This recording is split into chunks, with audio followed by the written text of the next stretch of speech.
Right, so some of you may know that I'm a Sunderland fan, and most of you will know that Sunderland got relegated. Now, there's a lot of questions to ask about what happened, how could this happen. I mean, it's been coming for quite some seasons, but we've always made a great escape, and this season was not the season, and we definitely got relegated. And I mean, there's definitely a lot of things that went wrong. I mean, you can start at Ellis Short, the chairman, the American billionaire worth a lot of money, that doesn't want the club anymore and actively looked to sell.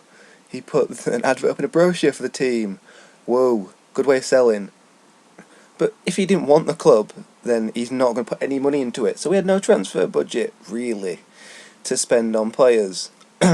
And, well, you can tell. You can really tell by the lack of quality that actually came in.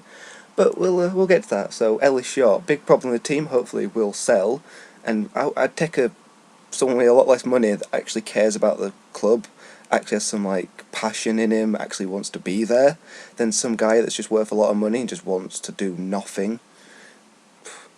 And well, he sacked every manager we had, which is lovely. We could have kept some of them. Poyet was, he wasn't even that bad. Advocat weren't even that bad either. I mean, fucking Di Canio was that bad, but he sacked him rightfully. That's probably the only rightful sacking we've had.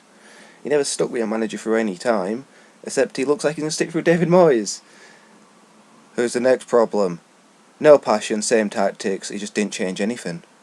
He just kept doing the same shit over and over and over again. What was the necessary point of doing the same shit constantly? He didn't change anything, he didn't try anything new. The fans just wanted something better. We did. We just wanted something out of it. And the high hopes when he came in, if you ignore Real Sociedad and his painful trip at Man United, which isn't actually that much worse than Mourinho's, David Moyes' time at Everton, he took a low team and got them all the way up into European contention. However, Everton actually had some sort of resources behind them and he could sign some players. Whereas when you go to Sunderland, you've got no wage because you're close to financial fair play, so if you can go over that, you're screwed. But and even with a little money, his signings were dreadful. He literally signed players that he knew. He had signed players he had good relationships with previously. He didn't sign anyone he signed a few players that he'd never managed, but so many of those players that he signed he'd managed before at United or Everton. I mean, that's not what we needed. We needed some actual quality in teams. Some players that are actually better than the players we had, not the same players at the same quality. Because you could just look at it, there were barely any improvements, right? We made a lot of signings. There's a lot here. I'm going to run through all of them. Our record signing ever was Didier Ndong. 17 million? I can't actually remember. Probably should have wrote that down as well. Now, he started, when he first signed, he was absolutely dreadful. His performances were very, very below par. Not really what we needed for a record signing, but I give him credit, as the season went on, he started playing a lot better. And he actually, shone. I don't know if you can... Okay, he was a bit of a reflection of a really dim light in a really, really dark team. Then, as next signing, in this list anyway, Papa Dillabodji. That player that Chelsea signed, that was awful at Chelsea. And you know what? He's a little bit better for us, but he was still a massive liability in that back line. He just didn't really understand that he couldn't do what he wanted. He had to play as a defender, but he was much more happy to push too far up the pitch. And we were weak defence as it were. We really needed someone solid at back, and we just didn't get that at all. We had him. The centre-backs ended up being him, Denayer, O'Shea and Kone. Bit of a concern there. But although his next one who could play centre-back, who weren't actually centre-back, Paddy McNair. He played 9 times and got injured the rest of the season.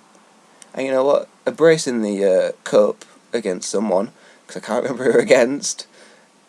But that's about it. And then he got injured the rest of the season. And there's not much to say about him, really. He could have been good. We'll never know this season. Hopefully he'll stay, because he's been injured all season. He might be able to perform in Championship if he actually plays. I can see him doing well if he stays. Darren Gibson's his next guy. Oh dear God. Useless. Literally the pinnacle point of didn't improve anything we already had. What was the point in signing him? We had too many centre mids as it were, or too many players that could play centre mid. Well, no, because a lot of them actually got injured, so fair point. But we could have signed someone, I'd rather have signed a youth that was worse than someone that's like, 30, 29, and exactly the same ability as Rodwell, Larson. There's no improvement. What's the point? Next signing, good old Mika. Now, I could criticise him all I want. He's barely played, but he came in because Pickford picked up an injury and we only had Manone as a goalkeeper. So yeah, Donald Love. He came in with that package deal with McNair. Why? That's what I've got. Stephen Pienaar, there you go. There's another... Actually, how many players have we gone through that Moyes already played or managed before? McNair, Gibson, Love. Hey, Pienaar is the fourth one. Injured. That's all I can say about him. Javier Manquillo. They just weren't used. I don't understand why he wasn't used, but we just didn't play him, so that's fair enough. Now the next player that Moyes has bloody managed before, Adnan Januzaj. Fucking Januzaj. Got the ability. You can see his ability, you can see his potential. His attitude to playing is absolutely awful. You could tell he did not want to be there. He rarely ever put any performances in, but when he did, he could perform exceptionally well. It's just he did that like twice. He just had no commitment. He didn't care about playing. He just didn't want to play. He'd much rather be at a team like Man United and sit in like their under 21s, their reserves, whatever, and just rot. As long as he's getting paid, I suppose. We're paying him, is it around like 60k a week for his loan? Yeah. Jason Denayer. I don't know what happened to him because he played brilliantly at Galatasaray. I mean, Galatasaray wanted him back. So he must be good. I mean, Galatasaray, a pretty decent team in Turkey, usually finishing top. Or around top, shall I say. So, don't know what happened to him at us. Actually, I got out about that. Brian Oviedo. After Van Aanholt was sold, Oviedo actually played well. That's what I've got about him. He weren't bad. He weren't great, but he weren't bad. Julian Lescott. Why? Victor Anichebe, you know what? Actually showed some level of quality. He could perform occasionally. He's big guy. He scored a few goals, but just injured so often. Just injured constantly. It's just useless. And now, out of the team, I mean, we've gone through a couple of players there that actually did play decently. But for me, there's two players that definitely performed really well that everyone knows of, which Pickford and Defoe. If Pickford weren't in goal, we'd have conceded so many more goals. And that's just obvious. And then Defoe bagging 15 goals this season. I really should have checked that. But only issue with Defoe's goals is they came when we didn't really... But we needed them, but he didn't score in those when we really, really needed it. Like last season, he scored goals when we really needed it. Whereas this season, he just scored every so often. He didn't get those goals when we needed them. Now, there's one other player that I think came under flack a lot for his performances, but I think he's not been that bad this season. That's Billy Jones. Right? He's not got the ability to be a Premier League right back, but he actually tried. You could see that he actually put in passion, commitment to team on like a lot of other players. And I feel the fans are a bit harsh on him sometimes. He got some goals as well when we needed him. I one against Hull recently. We can't blame injuries though. That's another thing. We cannot blame injuries for our awful performances, because as any other team can do that. Even when we had a full fit team, we performed shit. If we could blame injuries, we would have had at least a few good games or a few good spells, but that's not what happened. And as I mentioned, the signings. Now I have a list of players that can leave, that we're probably going to leave. Now the list is far too long, and I really don't like it.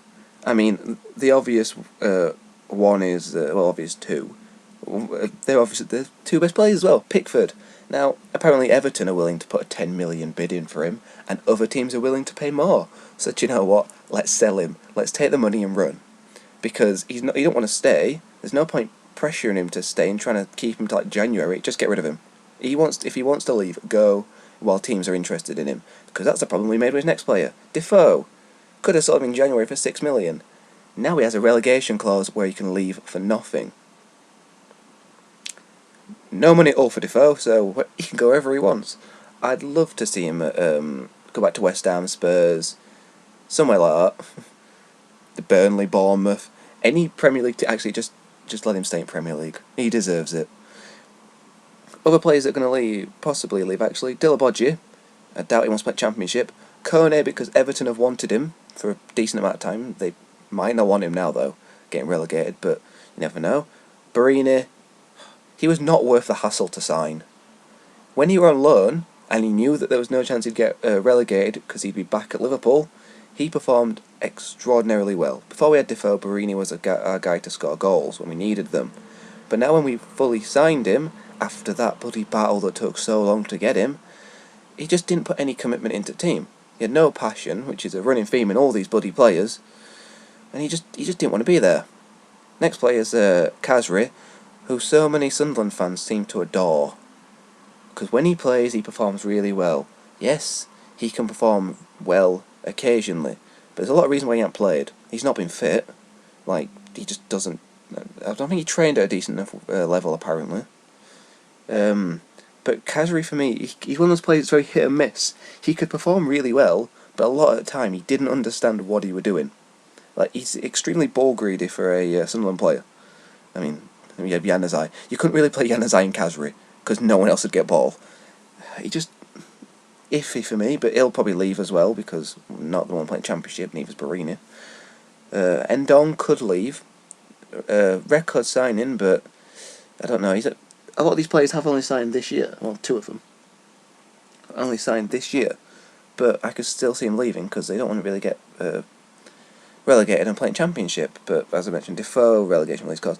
Right, there's a lot of players with contracts expiring, and I'm worried that they won't get new contracts because the majority of these do need new contracts. First one, Kirchhoff. Now, he's been injured constantly. He got injured for ages, recovered for a game, then got injured again. When he played, he's actually really good. Scares me when he's on ball, but he can perform really well, which is, you know, pretty helpful. But he needs a new contract. I don't care if he's injured all the time. If he wants, because actually he might just not want to stay, because I mean the Bundesliga's got obviously it's German, so the Bundesliga's got quite a range of ability of teams. He could sign for one of the lower down teams for free. He could sign for anyone for free. His contract's running out. Next one's Seb Larsson, who I'd rather keep. That red card against Man United still lingers in my mind for being one of the stupidest red cards I've seen recently. But he could perform at Championship. I mean, yeah. Anichebe, another player's contract's running out. Please give him a contract, just because so we've actually got a striker. Because if you're looking at a team, we don't really have a striker if we let Anichebe leave, because Defoe and Anichebe are our only real strikers. I mean, Barini can play there, but all three of these are on a leave list at the minute. Bit of an issue. Pinar's contract's running out. Just give him one anyway. Or I'd give most of these players contracts, just so we've actually got some players. Because, as I said, this list is really long. One player won't give a contract, Lescott. Don't see the point of him even being there. So just please don't give him a contract, let him leave. And then O'Shea. Now, he's been there a long time, club captain. Yeah, actually, no, he's probably another player that should leave. I mean, he's been good, but he's definitely lost it now. Championship, don't know, he could perform there, but is that really a risk we want to take on someone that old? I don't know. There are some players, right, I've gone through the players that are leaving their clubs for free. There's only one other player that I've looked at for a loan, potentially, but now, it's all of a case of, do they really want to drop down a division? Because a lot of these are Premier League players. Now, we'll start at Charlie Adam, whose contract at Stoke is running out. It's just a case of he wants to drop the division. Because, you know, he'd be good as a centre mid for us. I mean, most people would be a good centre mid for us, unless you're Darren Gibson. We wanted Charlie Adam last season, or this season, and it just didn't happen, but he's leaving on a free. But I could see him leaving to another Premier League team, although since though he is Scottish, he could move out to Rangers or Celtic. Next player on here is Wayne Hennessy, whose contract at Crystal Palace is also running out. We need a goalkeeper. We'll have Mika and Manone. Actually, will we need a goalkeeper? Manone might leave. Actually thinking about it, because he's been decent. He might stay. I can see him probably moving out to Italy, though, again. Or back to Italy. But if he were to leave, Wayne Hennessy, decent keeper. Crystal Palace contract running out. Another keeper on here is John Ruddy, Norwich goalkeeper. He's seen promotion and relegation with Norwich. And you know what? I'd take him. As a replacement for Pickford, I'd take him. A couple of players on here. George Boyd, contract running out. Depends if he wants to drop a division. Jode Ledley's contract's running out at Palace. Just in case if he wants to drop a division. That's the issue. Now, this guy's just in here for nostalgia. Grant Ledbetter's contract at Borough is running out. And, he used to play for Sunderland. So, come on, can we just get him back just for nostalgia? Now, this is probably going to get a bit of criticism for this, but Aruna Kone's contract's running out. Now, he is an awful striker in the Premier League. Now, we've seen some players leave the Premier League, go to Championship and perform extraordinarily well, like Dwight Gale. It hurts to say, performed extremely well for Newcastle in Championship. So who says Aruna Kone can't do it? Most people probably say that, but oh well. Next one is Stephen Ireland. He's been injured all season at Stoke. It's a decent few Stoke players and Crystal Palace players on here. Might be because they're the only teams that have announced who's leaving on free, but I doubt it. They just shine out as players that might drop down a division. But Stephen Ireland's been out all season with a broken leg, so I don't think many teams are going to want him, so we might want to take a punt on him. Because at 30, I mean, he's getting on a bit, but he's not performed dreadfully for his career. So, give him a chance, maybe. And the last player was the only one I'd see coming as potential loan, which is... I haven't actually looked at loans that much. I haven't actually looked at loans at all. This guy just shines out because he's had a really good season at Bristol City. Just Tammy Abraham. Now, we need a striker, we need someone that can score goals, so why not bring him in on loan from Chelsea? I mean, we could look for Premier League top teams for loans, because they've got a bloody shit ton of players. Chelsea have got so many players out on loan, it's painful. We could look at United. No, don't look at United. They haven't actually got that many youths. And if they are, they end up getting playing at first team anyway, for some reason. Chelsea, Arsenal, look at them for some loans, potentially. Could see what happens with that, but we need a lot. We need so much to revive this team, because if we lose all these players, we've got about 4 first-team players. As under-23s, I hope they can perform well. Actually, I've missed someone out leaving. George Honeymoon needs a new contract. There you go, that's one more. But we've got youths, we've got Lyndon Gooch, Duncan Watmore, Joel Asoro. Hopefully they can perform as well if they're called upon, if we don't make any signings, because we will be playing an under-23 team, because we won't have any other place to play. But for me, this is a little bit of what went wrong for us. Not just this season. Most seasons, this is what goes wrong. We just sign shit, and we just survive. But we sign shit, play shit, and just survive. This season, we signed shit, played shit, and got relegated. So yeah, hopefully we can not get relegated straight out of the Championship, and push for promotion out of the Championship first go. I doubt it, but as long as we don't get relegated out of the Championship, can we finish at least close to playoffs? I'll be happy then. So yeah, thanks for listening to my rant. It's painful being a Sunderland fan.